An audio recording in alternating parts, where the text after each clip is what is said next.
My first real job wasn't glamorous. I was a busboy at a beachfront hotel, and I had really no idea those next few years would completely change the direction of my life. Let's stay aware and let's go on a little journey. Basically, this place called Sandy Shores, which was a beach resort hotel with a restaurant. My friend had gotten the job for summer there, and after the summer was over, he was quitting, and he let me know that the position was open. So I ran with it. We were 16, so I was like, yeah, I need a job, and I went applied. I ended up getting the job, and the hardest thing about this job when I started was being on my feet so long, so many hours and so forth. So what happened the first week and a half was I'd come home and my feet were just killing me, and it was a bad situation because of that. And I would tell my mom, hey, I don't know if I can do this. This is killing me. I wasn't used to that. At school, I would go to school. From school, I come home, do homework, do chores, play video games, go to bed. I was chubby. I wasn't in shape by any means, and I wasn't into sports and so forth. So I wasn't physically ready for this job, right? So what I was going to quit because that's the problem, right? We things get hard and we want to quit. She was very supportive. Kind of told me, hey, look, give it a shot. You'll find a rhythm. You'll find a routine. It's just what happens. It's work. It's the way it is. So I stuck with it. After about 2-3 weeks, it started getting easier, and I started figuring out the ins and outs and how I could take breaks and how I could manipulate the system somewhat, right? Still do your work. The faster you get done, the more time I could sit down, relax, put my feet up a little bit, and so forth. I was a busboy, so I worked in this third floor restaurant, and it had big picture windows that overlooked the beach and the water. And it was a restaurant for the guests of the hotel, but it also was a lot of locals went there because it was so pretty, picturesque. So my job entailed like cleaning off tables and setting up glasses and setting up new linens on the table, tablecloths and so forth, and silverware and that type of thing. As soon as I learned my job, I was pretty good at it. I knew how to get prepared for the next day, tables, etc. And it became pretty routine, pretty systematic. My immediate boss was my lead busboy, was Roland, and Roland taught me pretty well. He was an interesting fellow. He was maybe early 30s, 30, 31 or so, and he was gay, but he also was like a GQ. He always dressed really impeccably. He would always, when he was done with work, he would go change, and he would put on his street clothes, and he was always dressed to the nines. But what was interesting is we ended up becoming pretty good friends, and I had never been around gay people and things like that. I was pretty sheltered. So what was nice about this environment was there was a hodgepodge of characters. It was almost like watching a movie. It was people all over that were different. So once I learned the job and I kept my nose down and did what I had to do, I started getting comfortable, and I started getting to know all the different people. We had sectors of people, I guess like little cliques maybe. I'm going to try to explain it, and then we're going to go into these characters in the future episodes. But it was an interesting environment because we had bartenders, we had cooks, we had busboys, we had waiters, we had management, we had banquet servers. There was people of all diversities there. You had black and white and gay, and it just didn't matter. Women, men, everybody was there. So it was very nice to see a diverse amount of people there, and you get to know a lot of different people, older people, younger people. So there was a whole mix, right? There was nobody, you know, that was just this one type of person. Interestingly enough, most of the cooks were gay, and at that time, the '90s, a lot of gay people weren't allowed to be on the front of the restaurant. I didn't know what it was about, and I learned this by working there. And a lot of these cooks they would do drag queen shows on the weekends and so forth. So they were more like girls than girls were. I mean, they really were, you know, doing it. Picture like a RuPaul drag show type thing. They weren't dressed like that, but that's how they acted. And then when they got dressed up, you're like, wow, they put a lot of effort into this, right? So you had that sector of the restaurant behind the scenes. You had dishwashers. This one guy, Trevor, who was a dishwasher, 28-year-old virgin, and very shy, but a nice guy, good guy, do anything for you. His brother worked there. He was a busboy as well. He wasn't there very long, but he looked like a Michael Jackson type. He had the perm, and at that time, that was his guy was Michael Jackson. So he was a good-looking guy as well, and a black guy, black kid, and he did, you know, he was a pretty decent worker. We had bartenders. We had this one lady named Marilyn, and she was a bartender. She was older, maybe 40s, but looked older. You could tell she'd been in the sun a lot. She was tall. She was kind of hardened. You know, she probably was good looking when she was younger, and then, you know, just smoking and drinking and so forth, and she looked rough. You had this guy, Jeff. Jeff was another bartender, and he would always wear these OP short shorts. There was a show called Magnum PI back in the 80s, and he would wear those type of shorts, very short and stuff. And he was a tall, lanky guy with like a porn stash, and always kind of smiling. And then when he would all of a sudden lose it and become angry and start throwing stuff around and acting weird, go to the restroom, come out, all of a sudden he'd be happy again. I didn't realize that at the time, but I come to find out that he was doing cocaine. So I didn't know anything about drugs and how they acted. I just thought the guy was having issues. So, but he did do some weird things, like he would always give you like the finger guns, pew pew pew, like, and it was strange. We had lounge singers on the weekends there, and we had a hostess that was always at the front of the desk seating people. We had hodgepodge of different waiters, and Felipe came out. He was 40 something. He was a waiter. He was a manager at one time, but he became a waiter so he could have cash tips. And come to find out later, he was selling drugs and stuff on the side. So he liked the cash tips so he could report his cash. He had a sidekick too, named Andy. It was Felipe was a skinny 40-year-old Hispanic guy with the mustache, ex-Vietnam vet and so forth. Matter of fact, when Vietnam was going on, he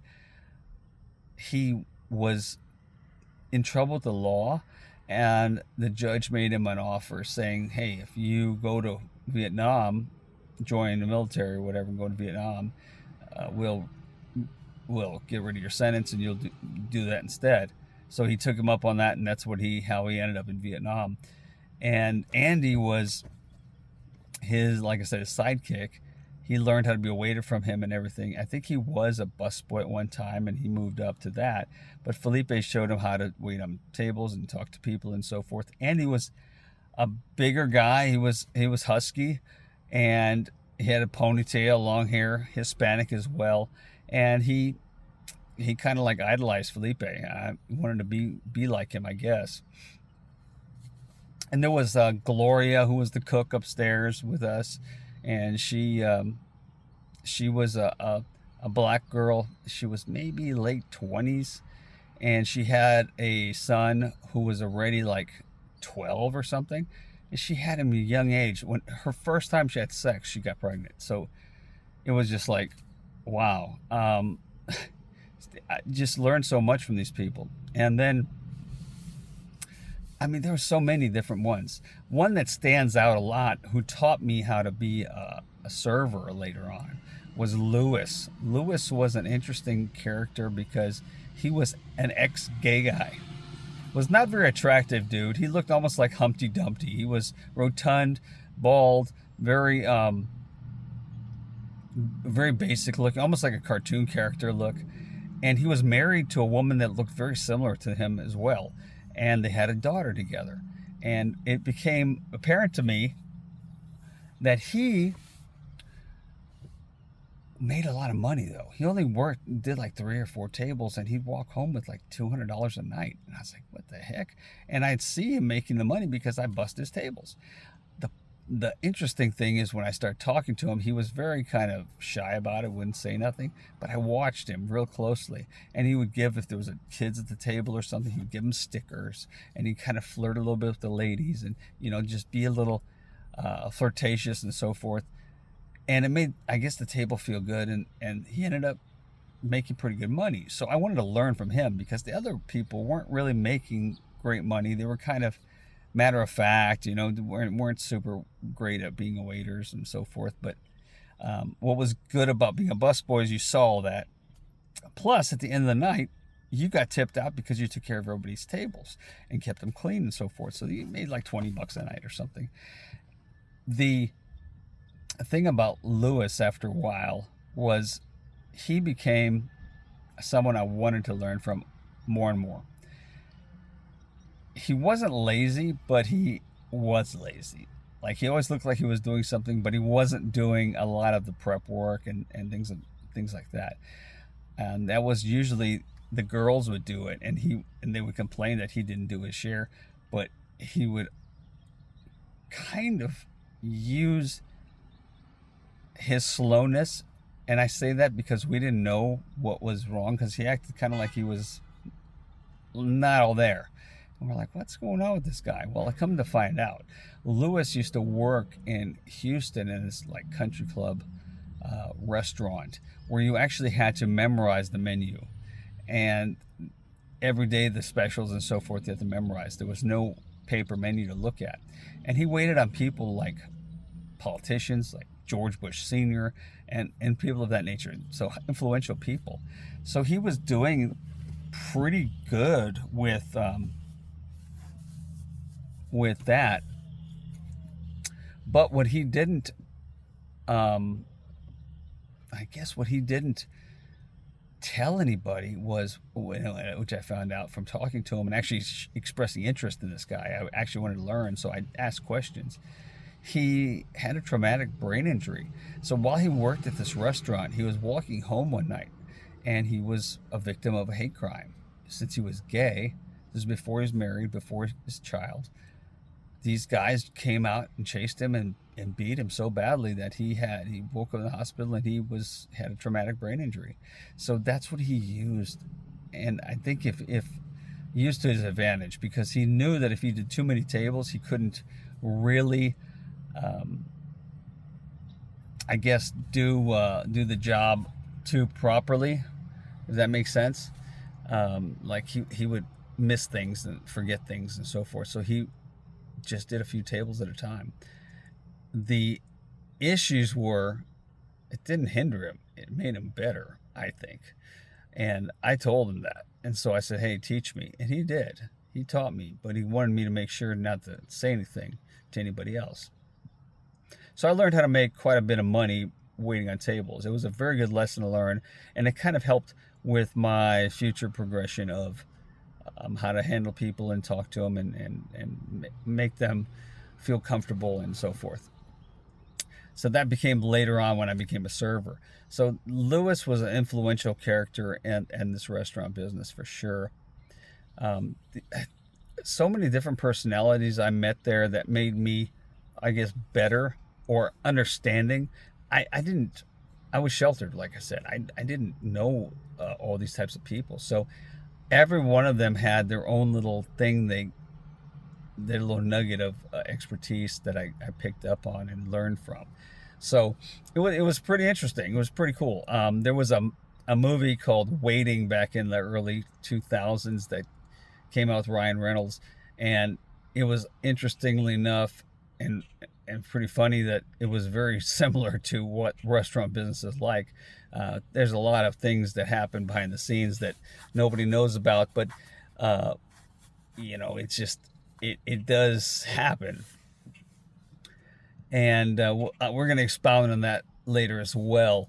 Um, right now, I wanted to kind of just introduce you to this crazy world and the behind the scenes world. There was another facet of the restaurant business, which was the to go orders. We had some people that worked in this section. Sue, who was an older lady, maybe early 60s, and she was really horny. She always wanted all the young guys. She was very attracted to all of them. She was touching us all and rubbing our shoulders and doing these things, and nobody was like into it, but she'd always talk about how good she was with sex and this and that. And you know, now you would think that'd be some kind of sexual harassment or something, but back then we just kind of brushed it off. And Joe was another guy who worked in that area, and he was an accountant that was waiting to get hired on, and he figured out ways to like skim money. I mean, it was, you couldn't make this stuff up. It was just every person had their own little thing that they did, and it was an interesting dynamic for sure. So we'll get into all these characters and stories along the way, but wanted to basically introduce you to this place. And since this was an upstairs restaurant, everything was set up like there was a small kitchen upstairs, but we had to bring all the glasses to a dumbwaiter upstairs or carry them up the stairs to the third floor.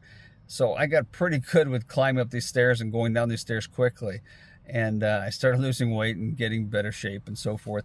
So it was a big time learning experience for me. The I guess the biggest lessons I would learn in this job was it wasn't about making money. It was what I thought I was getting because I wanted to get out and make money instead. But I started learning how people work, how they work together, how to get along with people, and how to do things with or get along with this environment. The biggest way I learned this was I was a hothead. I was a teenager. I was a dumb kid. I would have an attitude. I would, talk back to people and be just an ass. And my food and beverage manager who hired me, her daughter went to school with me, and she pulled me into the office one day and said, "Eric, I need to talk to you. This is the way it's going to be, and I'm going to give you one, warning, one come to Jesus moment, and it's up to you to do what you're going to do. But if you keep going the way you're going, you're going to be let go and you're going to be fired." And I'm 16 going, what the heck? What did I do? And she explained to me all the way that people are perceiving me and how I'm kind of snippy and flippant with people and being kind of just a jerk at times. And I would get pissed off and I would get angry, and if things weren't going my way, and doing temper tantrums, doing kid shit. And so I wasn't aware of that. And once she made me aware of it, I kind of watched that, and then I started realizing the more I helped other people get what they want, the more I got what I want. So I'd start helping the cooks. I started helping the waiters more than just my job. I did extra stuff. And then I started seeing rewards coming, right? I mean, the job was a $3.85 job plus a few bucks in tips. Wasn't that much, but I could either continue down the path I was going and end up not learning a lesson, or take this and kind of go forward and maybe learn things and then move up as well. Who knows? Maybe I'd get into the restaurant business and become a food and beverage manager or something myself. I don't know. But it was worth a shot to learn as much as possible while I'm there, right? And get along with people. And you don't want people not to like you. You want to bring value to the place, right? Bring something there that people want to see you at work, not, oh geez, here he comes again, I don't want this guy here. So I changed my attitude. I changed everything around, and the don't get me wrong, you still get pissed off, you still do things, but you try to be aware of the situation. And once you're aware of it, it kind of is easier to recognize before you mess up. So, I mean, she basically said, check yourself before you wreck yourself, right? So it was one of those moments. And that did help me a lot. What that taught me too was, this is how I want to treat others. When I train people or I work with people, I want to give them the benefit of the doubt and give them the tools necessary so they can repair that situation, instead of just being let go or whatever and never knowing why they were let go. Because if they don't know, then how can they get better? So I think it's kind of our job as leaders to do that to people, to try to mold them and help them. And I was very grateful that was done to me.